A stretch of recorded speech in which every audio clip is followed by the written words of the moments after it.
Okay. Welcome, folks. What we're going to do today is I'm going to do a presentation related to the UNESCO. Well, both Mark and I are going to do a presentation related to the UNESCO Chair, Physical Education and Sports Pedagogy for Sustainable Development. And what we've agreed we'll do is I'll focus predominantly on the physical education and sport pedagogy element, and Marco then will look on picking up sustainability. I couldn't not do the sport pedagogy piece without looking at sustainability or giving you some sense of where we are, or I currently think we are, and Marco will hopefully extend our thinking in relation to how we could think differently about sustainability within physical education and sport pedagogy. So just to re-emphasise and start again, Marco and I are co-chairs of the UNESCO Chair in Physical Education and Sports Pedagogy for Sustainable Development, and you'll hear a wee bit more about that as I go on. So in the blurb that was advertised for today's session, there were 4 things that I had promised that I would share with you.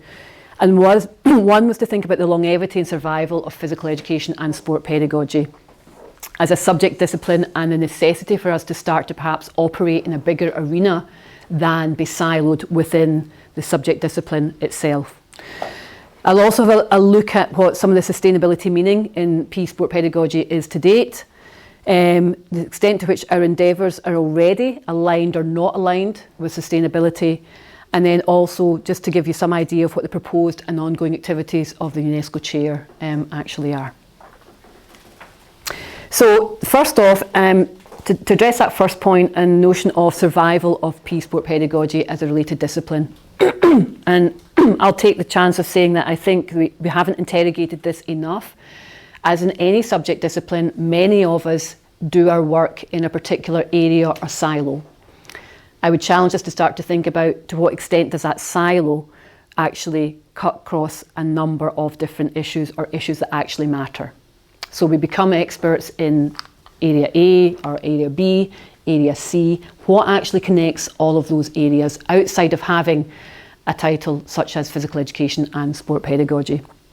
And I've listed in order here in relation to back in the 90s to more recently, people who have actually prompted us to think about the survival of physical education and sport pedagogy.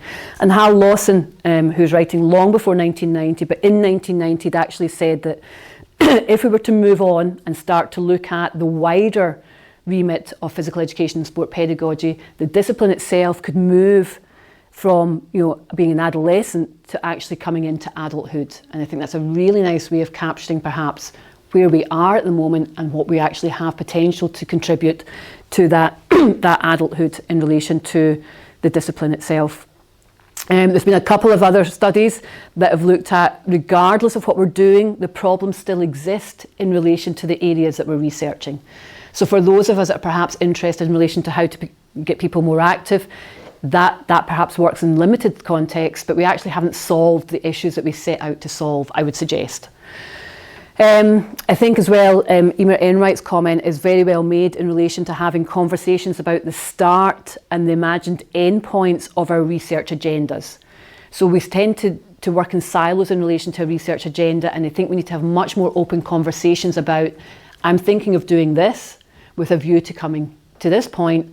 What do others think, or how do I actually share that amongst others? So I think the conversation about the start and end of our research, we share in very small groups, and I think we have to do that in a much wider environment. I'd also done some work with Lee Schaefer from Canada that looked at us considering extending the groups or communities in which we are represented, and that's been a line of research for myself since since 2019 on. I'm still advocating that there's much more for us to do as part not only of a sport pedagogy community, but also in a much larger community, whether that be education, whether that be health. Mary O'Sullivan had always been talking about the notion of engagement with education policy at both school and university level. And then Richard Tinning more recently is prompting us to consider what we value and what we might reject as best practice. So I think this is a selection of colleagues who've actually prompted us to think about things aren't all okay.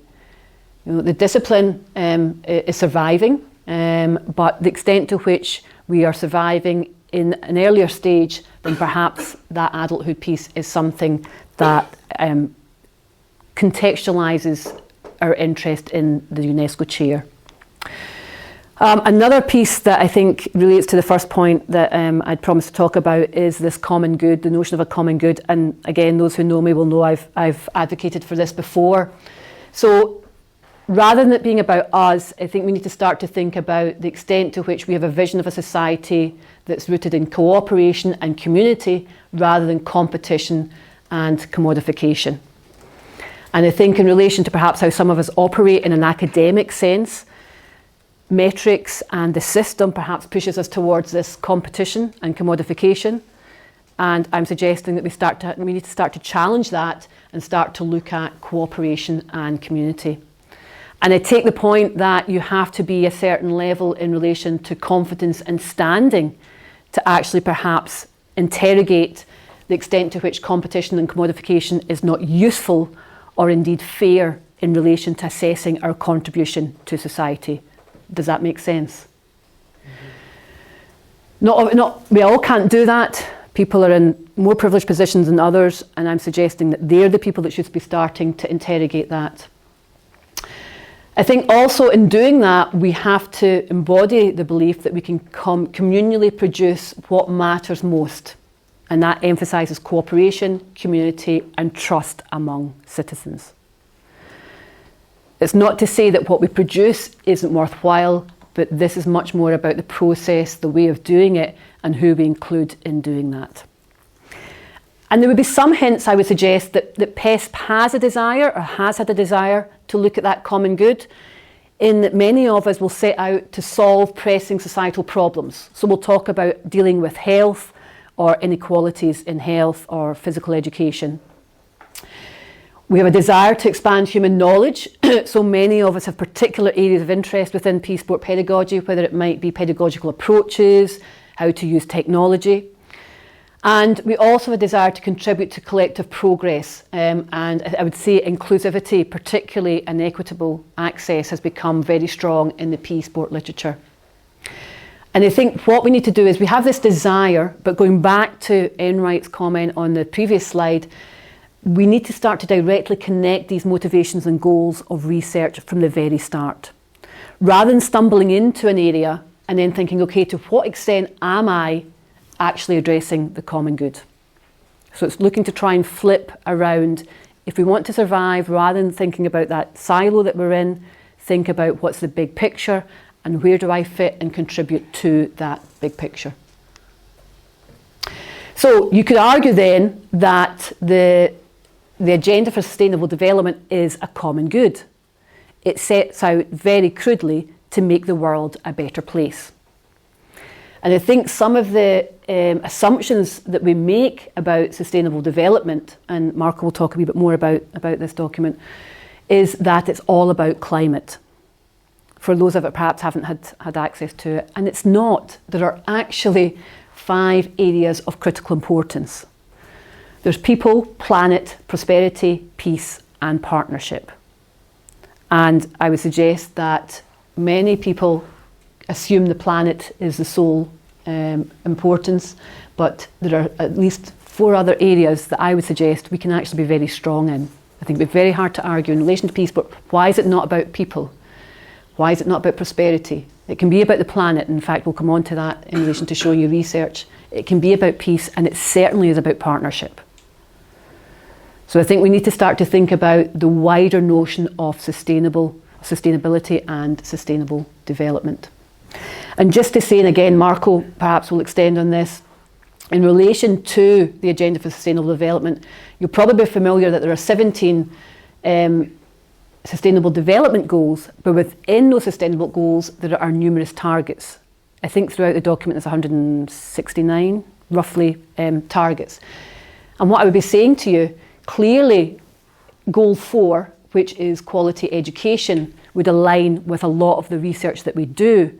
But if you go to the actual targets within the SDG, specific SDGs, and see what ones actually can map to the work that you're doing. So I took out a target here from quality education that states that by 2030 ensure that all learners acquire the knowledge and skills needed to promote sustainable development, including, among others, through education for sustainable development and sustainable lifestyles, human rights, gender equality, promotion of a culture of peace and non-violence, global citizenship and appreciation of cultural diversity. And I would suggest that if we are to rethink the work we're currently doing, or could be doing, we could be contributing to many of those elements of that target. So I think it's a lesson for us to become familiar with what the SDGs, not only what the 17 are, but when you actually unpack and go into each one, what are some of the elements of the target that you can actually address? So in looking then at trying to set out, and again Marco will have another perspective on this, but I think to understand, before I go through literature within peace sport pedagogy, to look at sustainability and sustainable development. Remembering the UNESCO chair is sustainable development. We deliberately went with sustainable development. And I've put up, and you all can do this, and it's all common practice, you choose a quote that works for you in relation to the context that you're in. So there are, I don't doubt, thousands of quotes for sustainability. But this quote captures for me the essence of what sustainability is. And the same with sustainable development. There are many quotes that you could choose, but these are the two that work for me. And the message in these two quotes for myself is that sustainability is the goal, while sustainable development is the process to achieve it. Sustainable development is in the UNESCO chair, and therefore our focus is on the process to achieve sustainability. So if we're looking to assess and evaluate the success of the UNESCO chair, it will be to look at what level of success have we had in looking at the processes that we've put in place in an attempt to achieve sustainability. Does that make sense? Yeah. Thank you for nodding, Claire. So, in relation to your background then of what sustainable development is, and a little bit about the survival of peace sport pedagogy, there are three objectives of the UNESCO project. The first one is to educate physical education and sport pedagogy stakeholders in sustainable development and provide an advocacy skill set by which they can promote future-orientated sustainable development across multiple and diverse societies. So you can see the process piece. Okay. Second, to develop and disseminate an innovative research agenda or portfolio that captures the pressing issues and potential synergies between physical education, sport pedagogy, and sustainable development. So that second one, moving away from the silo notion of physical education, sport pedagogy, and sustainable development, but looking to try and have an agenda where there are synergies across the three. And then to establish an international and sustainable network across academia, civil society, local communities, practitioners, and policymakers that builds stakeholder capacity in physical education and sport pedagogy for sustainable development. And you'll see that that's actually one of the future or the recent relative gaps in the literature within peace sport pedagogy at the moment, that notion of working in wider communities. And these three have been somewhat informed in relation to how we assess the current positioning of peace sport pedagogy. And the literature that I'll share with you now, an overview of some of the literature, will let you see the extent to which these are all, in a sense, essential to be addressing, given the work that other people have done. And before I move on to that, just to introduce you to the UNESCO chair has team and partners. So we have a number of team members here, predominantly from our university here, and then colleagues from Australia and Northern Ireland. We have partners, and the partners tend to be representatives of institutes or agencies. And we recently, they were getting their letters yesterday, two adjunct professors who will provide us with Suzanne very much in the peace sport pedagogy space, and Sadeshna in the education space, and particularly teacher education. So they will provide us with further experience in relation to how we navigate the chair. And we also appointed a research master's candidate who's currently in China and will be coming to start with us in August. And he will be working on a research element attached to the UNESCO chair. I also say we've had colleagues who've got in touch informally and asked to be part of the chair, and we'll look to keep them involved as much as we can. So while the people are named here, it's an open UNESCO chair in the sense that anybody who is interested in being involved or aligned with any of the work is more than welcome to get in touch with Marco and I and be involved in that. So if we look at some of the physical education and sport pedagogy sustainable reference points in the literature, and this isn't a systematic review, it's not a scoping review, this is as I said to, I think I called it, I said to Will, it's a down and dirty look at some of the literature that's there. So I don't want anybody to get upset if they are here or not here. This is an overview in relation to what I've accessed in relation to my understanding of the landscape of where we are. And I'm suggesting there are three areas within the reference points. There's literature that looks at PE programmes themselves in schools. There's literature that looks at pre-service teachers in teacher education programmes and PE teachers themselves. And then there's less so to do with the actually longevity of PE and sustainability.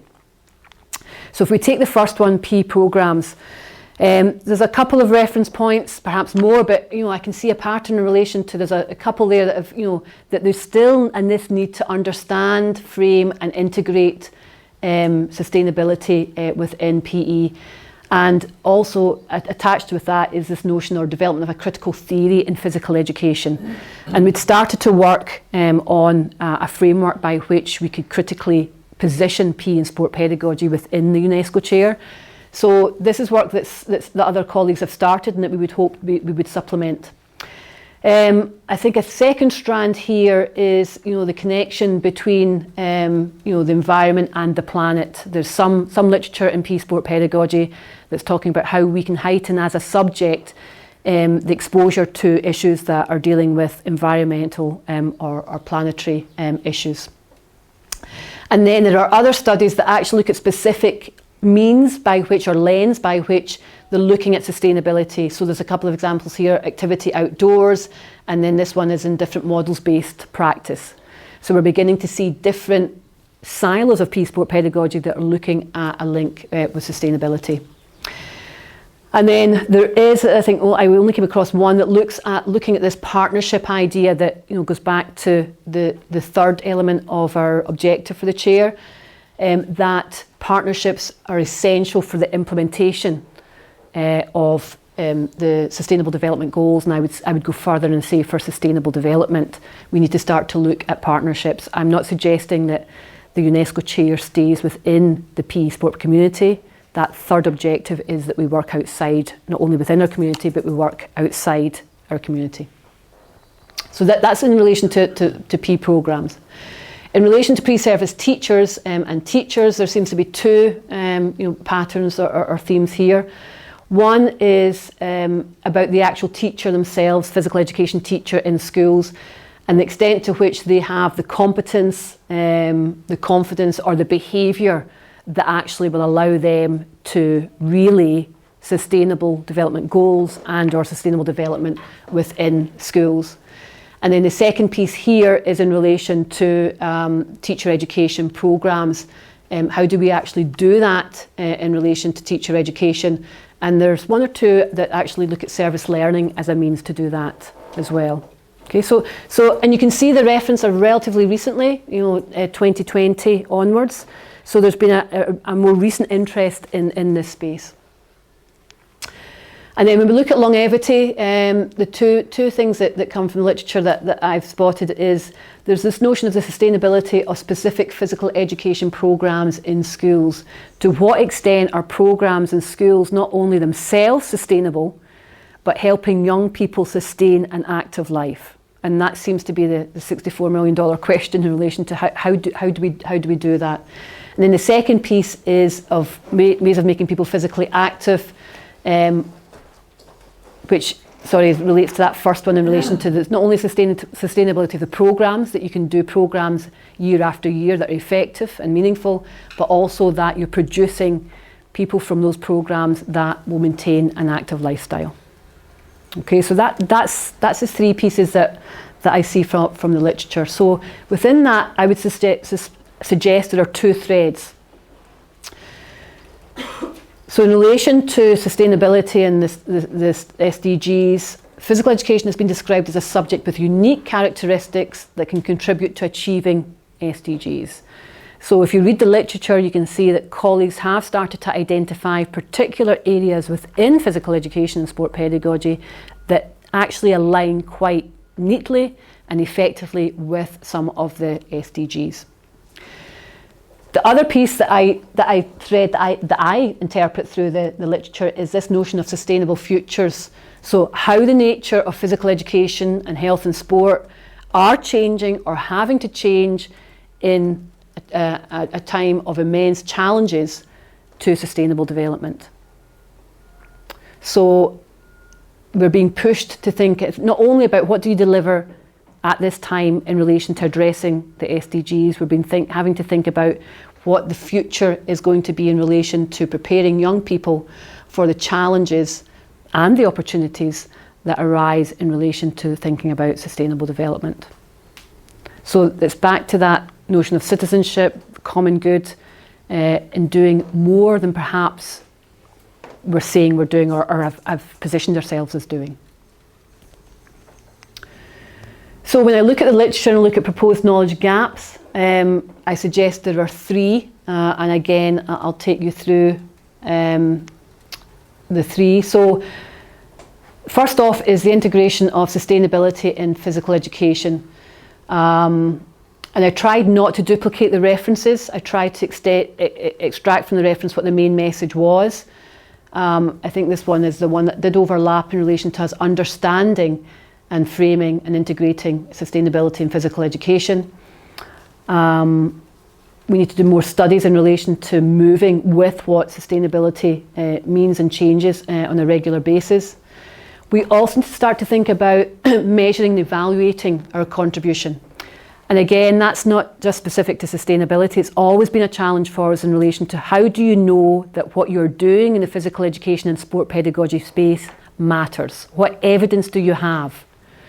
And that's only heightened by the notion of if we're then going to start to entertain the sustainability space, we need to provide evidence and evaluate the contribution that is or is not making as is intended.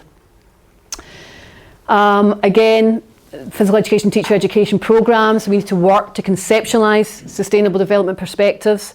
I know in our own programme here, a number of years ago, we had made a decision to frame our undergraduate teacher education programme in models-based practice.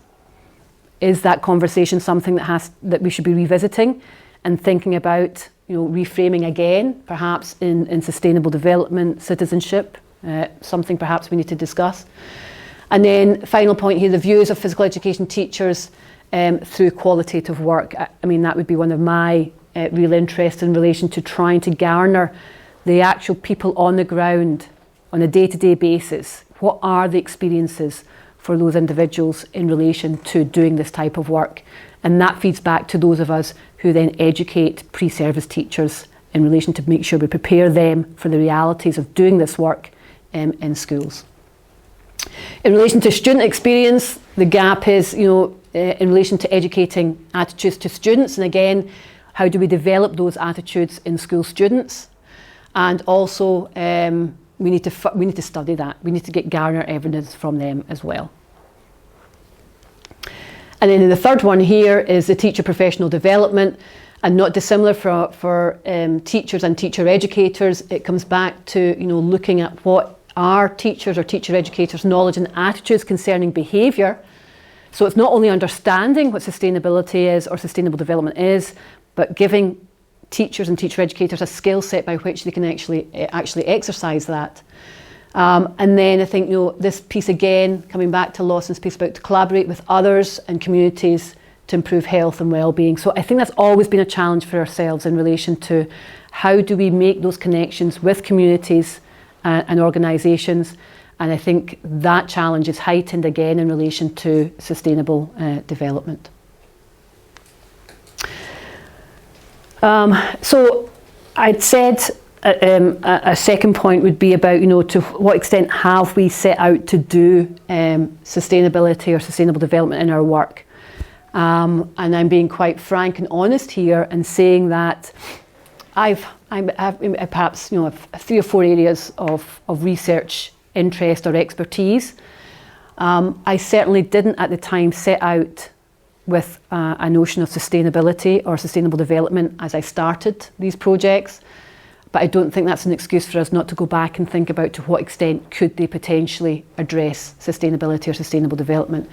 And what I've done here is again quite a crude exercise in relation to thinking about what SDGs map with the areas in which I actually have done my research. So in relation to the peak practices on social justice that I've done with many in the room, I would suggest that we could quite comfortably agree that we contribute to at least 4 of the SDGs, but more specifically we need to go back to these SDGs and start to look at the targets within them and see what is it that we're actually doing that's contributing to that vision for 2030 and beyond.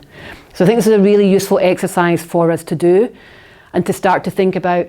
My colleagues that are in the room and we're working on that, I now will be coming, and hopefully yourselves, with a lens that's thinking about, yes, we're doing social justice, but now we're doing social justice through sustainable lens or sustainable development. How can we incorporate that into the actual social justice work that we do? Now, some would argue that social justice is an element by default of sustainable development, but that's a conversation as well. Other work, instructional alignment in physical education that I'm doing or have done and interested in, I could argue that perhaps the more we have an instructionally aligned physical education curriculum, the more impact we'll make on the health and well-being of young people, and also increase their access to a quality education within physical education. So these are initial crude comments one can make from the work that you've been doing, and I certainly now will be looking to push myself in relation to thinking about where I reside my work in that sustainable development lens.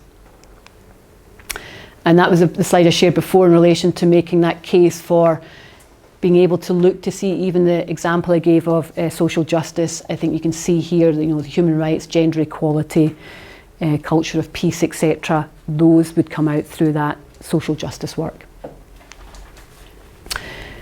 So to finish with then, that's where we are in the PE sport pedagogy, or where I suggest we are in relation to the PE sport pedagogy space. And before Marco goes on to talk more specifically about sustainability, sustainable development, and revisit perhaps how we could have impact sport pedagogy, physical education in that, I think it's useful for you to maybe have some idea of what the ongoing activities are before we hear from Marco, so that we can start to think about what will some of those activities actually look like, or what could they look like once we have an input from Marco. So you can see that there are 8 proposed ongoing activities that we have said we would do as part of the UNESCO chair. The appointment of adjunct positions and the appointment of research masters has been completed. I suppose the appointment's easier to do than what are they actually going to do now. So we're looking then to use those 3 colleagues to actually heighten the 3 objectives that we set out at the start of the presentation. We're also working on, and Marco's leading on this, an availability of a biannual lecture series on physical education and sport pedagogy. So there are some absolutely astounding colleagues where they are in a space where they can actually merge the physical education and sustainability beautifully. And we're looking to secure those people and have them come to us twice a year, or organise a lecture elsewhere for them to educate us and to encourage us to move into this space. We're looking at student and staff exchanges. There's quite a strong mobility fund for those of us in Europe. But as you will have seen, we have partners in Brazil, Australia, and we're looking to try and we use commonly Global North and Global South. I'm not necessarily a fan of those terms, but it captures geographical spaces that we want the UNESCO chair to furnish. It's not just about those in this particular European space. There's a genuine interest in looking at what's termed the Global North and Global South. We're looking at extending the social justice research programme that many of us have been involved in. Again, upscaling that across those teams and partners that you saw in an earlier slide.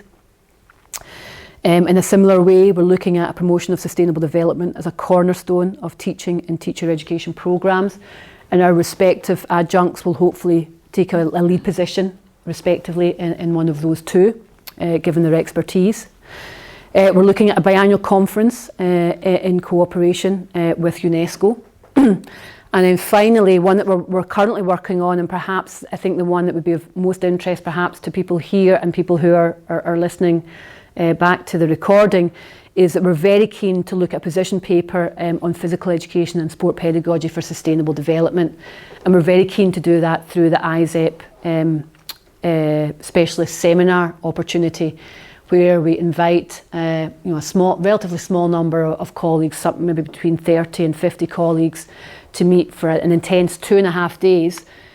We would have a draft position statement put together in relation to the work we've done up to that point, and then we would look to call on our colleagues to give us feedback, to come back up with an actual position statement that could be supported by an international organisation in relation to how should we be negotiating and navigating the space between space across physical education, sport pedagogy and sustainable development. So that would be a huge output for us and for the sport pedagogy community. So I'll finish there and I'll let Marco take on the mantle from there. So thank you.